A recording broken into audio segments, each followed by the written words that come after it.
Jumpa lagi saudaraku, renungan pagi penyejuk iman kembali menyapa Anda dengan tema taat pada otoritas Allah. Untuk pelayanan firman, mari kita berdoa. Ya Tuhan, kami bersyukur atas kehidupan anugerah-Mu, dan tuntunlah kami untuk terus hidup menurut firman-Mu. Roh Kudus-Mu berkuasa atas kehidupan kami. Amin. Firman Tuhan 1 Samuel pasal 23 ayat 17 demikian. Engkau akan menjadi raja atas Israel, dan aku akan menjadi orang kedua di bawahmu. Saudaraku, ada dua orang sahabat sedang berburu harta karun. Mereka bersepakat membagi sama rata jika menemukannya.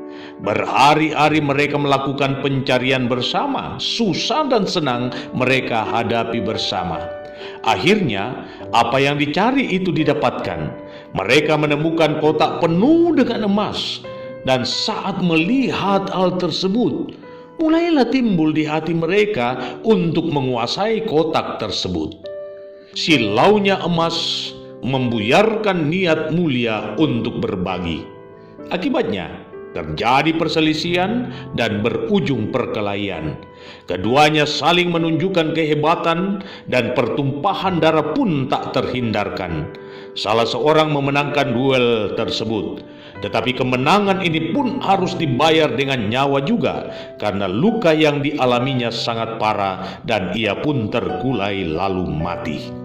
Dalam konteks dunia sekarang, ketika persahabatan belum terkontaminasi oleh kepentingan, maka kebersamaan terbangun dengan indahnya. Namun ketika kepentingan telah merasuki kehidupan, maka tidak akan pernah ada sahabat, yang ada hanyalah musuh. Dalam percaturan politik, bukan rahasia umum lagi jika persaingan yang tidak sehat tak dapat dihindari karena persoalan kepentingan. Untuk memenangkan kontestasi, maka seseorang harus memiliki kekuatan dalam menyingkirkan lawan politiknya, baik itu kekuatan intelektual maupun kekuatan finansial. Hal ini tidak hanya terjadi dalam konteks dunia sekarang, tetapi jauh sebelumnya hal tersebut sudah dilakukan oleh manusia. Kita dapat membaca kisah pembantaian yang dilakukan oleh Raja Herodes terhadap anak-anak Bethlehem. Bahkan jauh sebelum kisah Herodes melakukan pembantaian demi mempertahankan kedudukannya, Raja Saul pun melakukan upaya penyingkiran atas Daud yang dipandang sebagai saingan. Apa yang dilakukan Raja Saul justru bertolak belakang dengan apa yang dilakukan oleh Yonatan, yang notabene adalah sang pangeran pewaris takhta kerajaan. Keputusan Yonatan bersahabat dengan Daud, bahkan dengan rela menyerahkan posisinya kepada Daud, adalah hal yang tidak lazim dalam sistem kerajaan.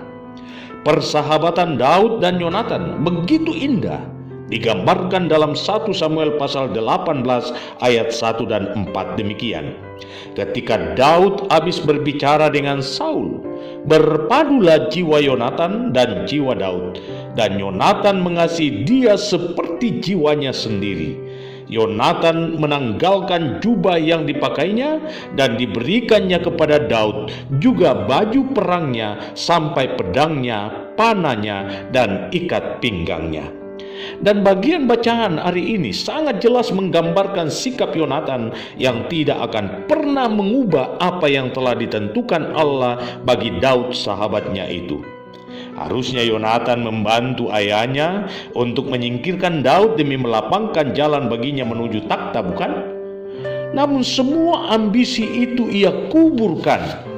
Ia lebih mengedepankan kehendak Allah daripada nafsu duniawi.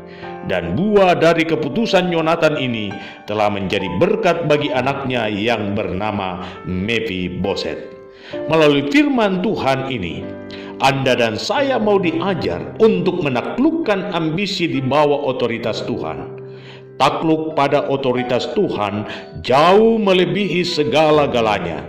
Karena itu, saya mau menegaskan hal ini kepada Anda. Saat Anda takluk di bawah otoritas Tuhan, maka Tuhan sendiri akan menjamin kelanjutan hidupmu. Selamat menjalani aktivitasmu hari ini. Tuhan Yesus memberkati.